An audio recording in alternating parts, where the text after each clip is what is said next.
Welcome to the Zacks Roundtable Review, a discussion of current events affecting investors as well as other topics of financial interest, featuring the analysts and editors of Zacks.com. This week we're doing a different type of roundtable relating to the deepening global financial crisis. This week's roundtable airs in three parts and addresses some of the major concerns currently on the minds of our viewers. This first part is going to tackle the issue of when the stock market may form a bottom. Participating, as always, Steve Reitmeister, Zacks.com's editor-at-large, Kevin Matris, our resident market technician, and Charles Roplet, senior market analyst for Zacks.com. So, Steve, I'm going to turn to you first and give you some opportunity here to fill us in on just how did we arrive at the concerns that we're going to be addressing. Right. Last week we sent out a survey to many of our customers, and we were kind of overwhelmed by the response. Not just in the volume of responses we got about what were people's top financial concerns, but also the magnitude of the pain that they are feeling. I mean, obviously when you see the market is down 30, 40%, you know that people have had some serious losses, but to hear the personal stories that some of these people had and losing 40, 50% of their money, and many of them already being in retirement, and understand the pain that is caused. Puts a different face on it. Right? Yeah, and so we definitely understand the gravity of the situation, and so we're putting our best efforts together to give actionable, and clear ideas how people can be successful in this tricky environment. Right. So of all the answers we got, we kind of grouped it into these three different videos, and I kind of want to break it down for everybody. Mm-hmm. The first is, when will the market bottom? And in that one, obviously, we're going to talk about where the market is and what we see happening in the future. But also, we're going to talk about the economy, because the two are so linked together. So we're going to talk about those two issues. In the next video segment, we're going to talk about strategies to earn it all back. And in that one, for people who want to be a little more aggressive and want to try and take a look at strategies that, over the next few years can, get some of this money back, we're going to talk about some of the sound investing strategies one can employ right now. Now, for some folks, it's not about earning it back. It's about, I cannot afford to lose anymore. And so we definitely heard that loud and clear in a lot of the surveys. And so the third one is about wealth preservation, or the very conservative investing concepts that people can employ right now to, here again, just not lose anymore and to keep their money safe. And so that's how we're breaking down the topics. As you can imagine, sending on email to that many customers, we can't address everything that everyone wants to know. And I know that some of you folks out there have very specific issues that you want to have addressed, and I hope you can appreciate why we can't do it on these video segments. But this is not a time to be cheap. This is not a time to be frugal about investment advice. If you have specific issues to your situation, please do go out there and seek that, whether that be working with a local financial planner or buying resources from other newsletters and investment websites. Please do that right now, because this is a time to be serious about your money and get the resources you need. So I just wanted to put that out there. All right, maybe get some actionable guidance Yes. for moving forward, navigating through these tough waters. So we're going to go in a little bit of a different order here this time around. We're going to go to Kevin next, who, being a market technician that he is going to maybe tell us the $64,000 answer to that question. When will the market bottom, and how will we be able to recognize it?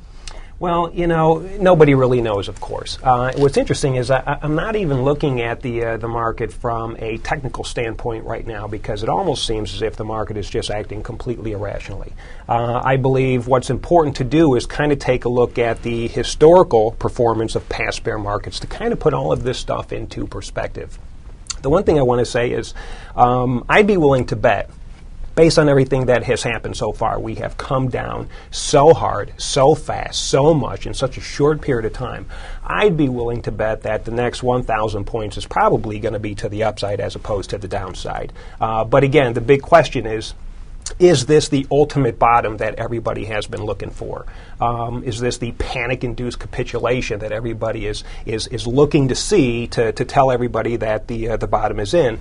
And the fact of the matter is, nobody really knows, and nobody is going to know until we're finally past this bottoming formation. But anyways, let's take a look at some different things, and also let's take a look at 1929 first. That was a bear market that everybody seems to want to to point to for correlation, if you will. Personally, I don't think the depression of 1929 really has any correlation to the kind of economic conditions we're going through right now. But again, everybody keeps talking about it, so let's take a look at that market first. It's the only reference point in anyone's mind. So here's some statistics. In 1929, during the Depression, the Dow Jones went from a high of 383.9 to a low of 40.6 in 3 years' time. That was an 89% decline. In the last 2 weeks, though, before it hit bottom, the market was down by over 17.5%. But once it made bottom, the rebound was spectacular. In the 43 days following the bottom of that crash back then, it was up 28 out of 43 days, and the Dow increased by over 100%. It went from 40.6 up to 81.4. That is over a 100% return in just a month and a half. Now, I should note, too, that the market did pull back from there. We saw the market pull back over the next 6 months from that point. It pulled back by around 40%. But once we pulled back, we saw the market stabilize, and it went on to an even bigger multi-year rally. The next stop is the 1970s. You got a lot of people looking at the declines of the 70s, and interestingly enough, there were 3 big declines in the 70s. There was a 34% decline in 1968 to 1970. There was a 46% decline between 73 and all of 74, a 2-year period. And then you had a 28% decline between 1976 and 1978. What's interesting is that all of these sound pretty mild compared to the 1929 89% crash, but a 30 to a 40% drop is still pretty brutal no matter how you look at it. The one thing I've noticed, though, anecdotally, is that in these bottoms, the magnitude of the decline in relationship to the amount of time it took to get there had increased dramatically.